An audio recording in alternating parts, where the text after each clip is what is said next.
കുടുംബശ്രീ ശാരദ സീരിയലിൻ്റെ ഏറ്റവും പുതിയൊരു എപ്പിസോഡിൻ്റെ റിവ്യൂയിലേക്ക് എല്ലാവർക്കും സ്വാഗതം. അങ്ങനെ സുസ്മിതേനെ വിളിച്ച് പുതിയ കളക്ടറെ നമുക്ക് എങ്ങനെയെങ്കിലും കുപ്പിയിലാക്കണം എന്നൊക്കെ പറഞ്ഞ് കോൾ കട്ട് ചെയ്യുകയാണ് ചന്ദ്രബോസ്. അതിനുശേഷം ചന്ദ്രബോസ് ആലോചിക്കുക, ഇനി ഇതിൻ്റെ എല്ലാം പിന്നിൽ അവളായിരിക്കുമോ? അതിന് സാധ്യതയില്ല. അവൾ കഥയിൽ നിന്നേ പോയി ജനമെല്ലാം മറന്ന കഥാപാത്രമല്ലേ.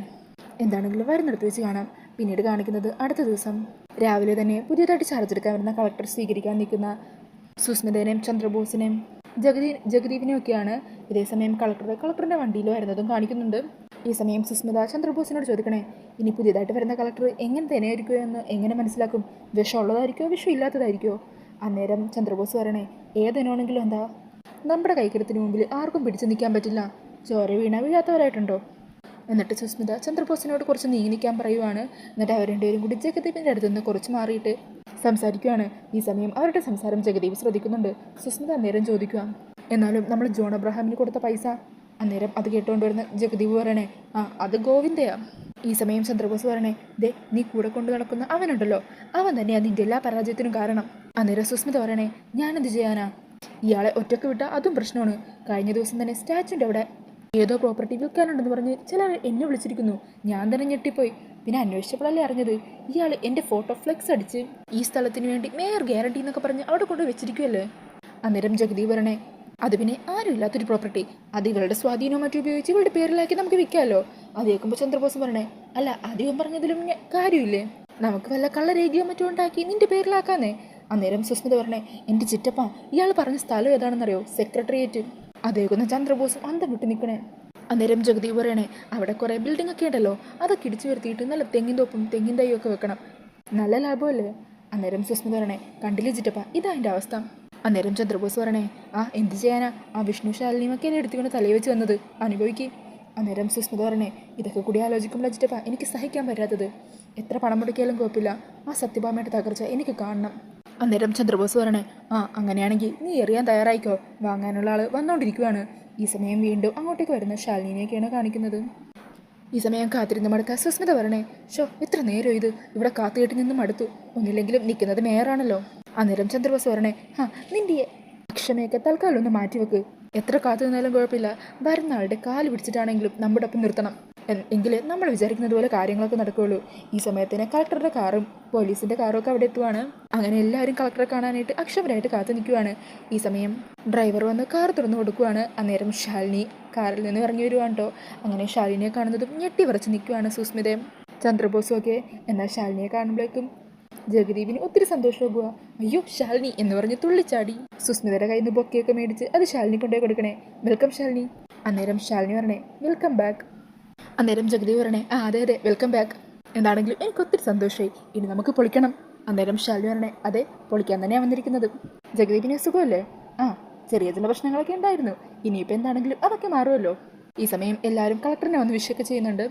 അന്നേരം അവിടുത്തെ പി ആയിട്ടുള്ള പെൺകുട്ടി ശാലിനിക്ക് മേയറിനെ പരിചയപ്പെടുത്തി കൊടുക്കുക. മാഡം, ഇതാണ് ഇവിടുത്തെ മേയർ സുസ്മിത. അങ്ങനെ ശാലിനി സുസ്മിതയുടെ അരികിലേക്ക് ചെല്ലുക. ഈ സമയം സുസ്മിതയാണെങ്കിൽ അന്തം വിട്ട് കിളിയോ അറിയ പോലെ നിൽക്കുമായിരിക്കും. ആ സമയം ശാലിനി വന്ന് സുസ്മിതയുടെ അടുത്ത് വന്ന് ഇങ്ങനെ വിരൽഞ്ഞടിക്കുക. ആ സമയം പണ്ട് ശാലിനി പലതവണ സുസ്മിതയെ ഇങ്ങനെ വിരൽഞ്ഞൊടിച്ച് വിളിച്ചതും എന്നിട്ട് പറഞ്ഞ ഡയലോഗൊക്കെ ഓർക്കണേ. ഞാനിങ്ങനെ വിരൽഞ്ഞൊടിച്ചില്ലേ, അത്രേ ഉള്ളൂ സുസ്മിത നീ. അങ്ങനെ ആ ഡയലോഗൊക്കെ ഓർത്ത് നിൽക്കുവാണ് സുസ്മിത. അന്നേരം ശാലിനി പറയണേ, എന്താ? പിന്നീട് ഇതാണ് അസിസ്റ്റന്റ് കമ്മീഷണർ ചന്ദ്രബോസ് എന്ന് പറയുക. അന്നേരം ചന്ദ്രബോസിനെ നോക്കുവാണ് ശാലിനി. ഈ സമയം ചന്ദ്രബോസ് പണ്ട് ശാരദാമ്മയെ ജയിലിൽ അടച്ച സമയത്ത് ശാരദാമ്മയോട് പറഞ്ഞ വാക്കുകൾ ഇങ്ങനെ ഓർക്കുക. നിങ്ങളുടെ മകളെ IAS ഓഫീസർ പോയിട്ട് ഒരു സാധാ സർക്കാർ ഉദ്യോഗസ്ഥൻ പോലും അവർക്ക് നേടാൻ പറ്റില്ല. അങ്ങനെ ആ കാര്യം ഓർത്ത് നിൽക്കുവാണ് ചന്ദ്രബോസ്. എന്നിട്ട് ശാലിനി നോക്കുമ്പോഴേക്കും കൈയൊക്കെ പതിയെ വരച്ചുകൊണ്ട് ശാലിനിക്ക് ഇങ്ങനെ സല്യൂട്ട് ചെയ്യുവാണ്. എന്നിട്ട് വിഷ്ണുവിനെ ലോക്കപ്പിലിട്ട് തള്ളിച്ചെത്തിച്ച ആ ഒരു കാര്യമൊക്കെ ഓർത്ത് നിൽക്കുവാണ്. എന്നിട്ടൊരു ടവലൊക്കെ എടുത്ത് മുഖത്തെ വേർപ്പൊക്കെ ഇങ്ങനെ ഒപ്പി എടുക്കുവാണ് കേട്ടോ. അന്നേരം ശാലിനി പറയണേ, ചന്ദ്രബോസേ, നമുക്ക് എന്താണെങ്കിലും വിശദമായിട്ട് പരിചയപ്പെടാം. എന്നിട്ട് സുസ്മിതയ്ക്ക് നേരെ തിരിഞ്ഞിട്ട് ചോദിക്കണേ, സുസ്മിത ഈ ലോകത്തൊന്നും അല്ലെന്ന് തോന്നുന്നു, ശരീരം എവിടെയും മനസ്സ് മറ്റെവിടെയുമാണെന്ന് തോന്നുന്നു. അന്നേരം സുസ്മിത പറയണേ, അത് പിന്നെ ഞാനിപ്പോൾ മേയറൊക്കെ അല്ലേ, അപ്പോൾ ഇവിടുത്തെ പാവപ്പെട്ട ജനങ്ങളുടെ ഉന്നതിക്കും ക്ഷേമത്തിനൊക്കെ വേണ്ടിയുള്ള കാര്യങ്ങളെക്കുറിച്ച് ആലോചിക്കുമായിരുന്നു. അന്നേരം ജഗദീപ് സുസ്മിതയെ കളയാക്കിക്കൊണ്ട് പറയണേ, ശരിയാ, ജനങ്ങളുടെ ക്ഷേമത്തിന് വേണ്ടി പ്രവർത്തിച്ച് ഇവ 3 എൻഫോഴ്സ്മെൻറ്റിൻ്റെ കേസൊക്കെ ഉണ്ട്. അല്ല സുസ്മിതേ, നീ എന്താ മാലയും പിടിച്ച് നോക്കിയിരിക്കുന്നത്? അത് കളക്ടർ മാഡത്തിന് അങ്ങ് ഇട്ടുകൊടുക്ക്. മാഡത്തിന് ഇടാൻ വേണ്ടിയിട്ടല്ലേ നീ മാലയും വാങ്ങിച്ച് നിൽക്കുന്നത്. അപ്പോൾ സുസ്മിതയാണെങ്കിൽ ആ മാലയും പിടിച്ച് ആദ്യം അടിച്ച് നിൽക്കുവാണ്. അന്നേരം ചന്ദ്രബോസ് കണ്ണുകൊണ്ട് ഇട്ട് കൊടുക്കാൻ ഇങ്ങനെ കാണിക്കുവാണ് കേട്ടോ. അങ്ങനെ മാലയിട്ട് കൊടുത്തതിന് ശേഷം ഷാലിനിക്ക് കൈയൊക്കെ കൊടുക്കുക. വെൽക്കം ബാക്ക് അവർ സെക്കൻഡ് സീസൺ മാഡം.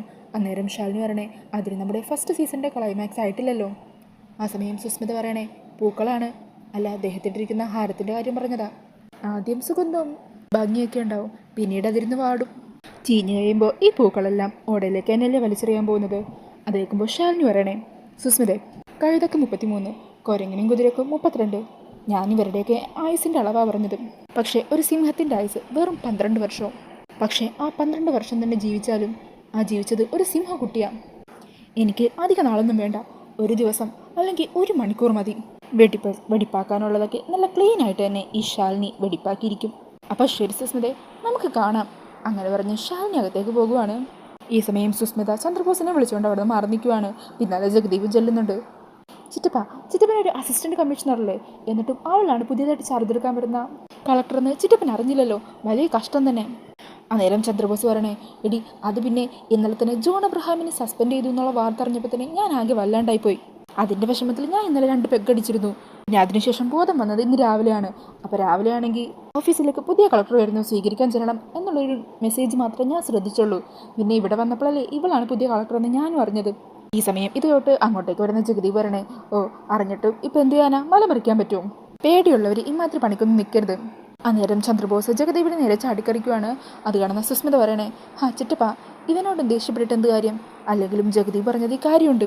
ഈ സമയം ചന്ദ്രബോസ് പറയണേ അല്ലെങ്കിൽ തന്നെ ഇപ്പോൾ ഇവളാ കളക്ടറെന്ന് നമ്മളറിഞ്ഞാലും നമുക്കൊന്നും ചെയ്യാൻ പറ്റില്ലല്ലോ.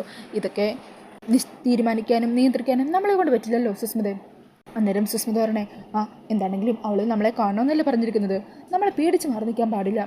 എന്താ അവളോട് ചെയ്യാൻ പോകുന്നതെന്ന് നമുക്ക് നോക്കാം. ഇതേസമയം ഷാലിനി അവിടെയുള്ള എല്ലാ സ്റ്റാഫുകളെയൊക്കെ വിളിച്ചിരുത്തി അവരോരോരുത്തരെയും പരിചയപ്പെടുവാണ്.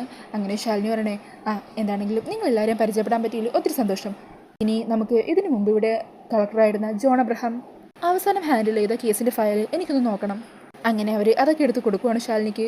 ഇതേസമയം മീറ്റിംഗ് നടക്കുന്ന ആ ഒരു റൂമിൻ്റെ പുറത്ത് നിൽക്കുവാണ് സുസ്മിതയും ചന്ദ്രബോസും ജഗദീപും ഒക്കെ. ഈ സമയം സുസ്മിത പറയണേ എന്നാലും എനിക്ക് എന്തോ പോലെ ചിറ്റപ്പ അവളുടെ മുമ്പിൽ പോയി നമ്മൾ നിൽക്കണമല്ലോ എന്ന് ഓർക്കുമ്പോൾ എനിക്കത് ആലോചിക്കാൻ കൂടി വയ്യ. അന്നേരം ചന്ദ്രബോസ് സുസ്മിതയെ ആശ്വസിപ്പിച്ചുകൊണ്ട് പറയണേ നീ സമാധാനമായിട്ടിരിക്കുക, അവളിവിടെ വന്ന് എന്ത് മലമറിക്കാനാ. എന്നാലും ചിറ്റപ്പ ജോൺ അബ്രഹാം ഇരുന്ന കസേരയിൽ അവളിരിക്കുന്നു എന്ന് പറയുമ്പോൾ എനിക്ക് തോർക്കാൻ കൂടി പറ്റുന്നില്ല. അന്നേരം ജഗദീപ് പറയണേ അത് ശരിയാ, അത് എനിക്ക് ഓർക്കാൻ എന്തോ പോലെ. അങ്ങനെയാണെങ്കിലേ നമുക്കൊരു കാര്യം ചെയ്യാം, ആ ജോൺ അബ്രഹാം ഇരുന്ന കസേര മാറ്റിയിട്ട് നമുക്ക് പുതിയൊരു കസേര കൊണ്ടുവന്നിടാം. ഇയാളെ ഇന്ന് ഞാൻ എന്ന് പറഞ്ഞ് സുസ്മിത അങ്ങനെ ദേഷ്യപ്പെടുവാണ്.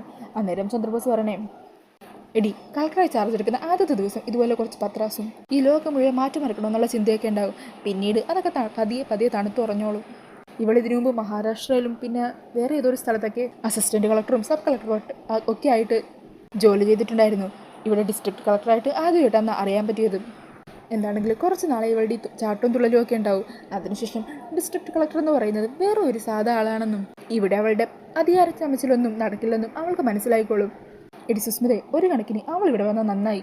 നമ്മളെല്ലാവരും കൂടി ഒത്തുപിടിച്ച് നിന്ന് കഴിഞ്ഞാലും അവളെ ചമ്മിച്ച് നാറിച്ച് ഈ നാട്ടിൽ നിന്ന് തന്നെ വീണ്ടും ഓടിക്കാൻ പറ്റും. അത് കാണുന്നതല്ലേ നമുക്ക് കൂടുതൽ സന്തോഷം. അതേക്കുമ്പോൾ സുസ്മിത ഒന്ന് ഉഷാറാവണേ. സുസ്മിത പറഞ്ഞേ അത് ചിറ്റപ്പം പറഞ്ഞ നേരാ. എന്താണെങ്കിലും അവൾ എന്ത് മല മറിക്കാൻ പോകുവാന്ന് നമുക്കൊന്ന് അറിയണം. വാ ചിറ്റപ്പ. പിന്നീട് കാണിക്കുന്നത് ഷാലിനിയും ആ ഒരു ഫയലൊക്കെ വായിച്ചു നോക്കിയതിന് ശേഷം പറയണേ ഈ ലൈസൻസ് പുതുക്കിക്കൊണ്ട് നമ്മൾ ഉടൻ തന്നെ ഓർഡർ ഇടാൻ പോകുവാണ്. ഈ ഷാലിനി കളക്ടറായിട്ട് ചുമതലയായിട്ട് ആദ്യമായിട്ട് ഒപ്പിടാൻ പോകുന്ന ഉത്തരവ് ഇത് തന്നെ ആയിരിക്കട്ടെ. ഈ ഒരു സമയത്ത് തന്നെ സുസ്മിതയും ചന്ദ്രബോസും അകത്തേക്ക് കയറി വരുവാണ്. അങ്ങനെ ചന്ദ്രബോസ് മാഡം എന്ന് പറഞ്ഞ് വിളിക്കുക. അന്നേരം അതേക്കുന്ന ശാലിനി അവരെ നോക്കി നിൽക്കുന്ന ആ ഒരു സീൻ കാണിച്ചുകൊണ്ട് ഇന്നത്തെ എപ്പിസോഡ് തീരുവാണ്. അപ്പോൾ ഈ ഒരു റിവ്യൂ ഇഷ്ടമായാൽ മറക്കാതെ വീഡിയോ ഒന്ന് ലൈക്ക് ചെയ്യണേ. കൂടുതൽ റിവ്യൂസിനായിട്ട് ഈ ചാനൽ ഒന്ന് സബ്സ്ക്രൈബ് ചെയ്ത് സപ്പോർട്ട് ചെയ്യണേ. താങ്ക്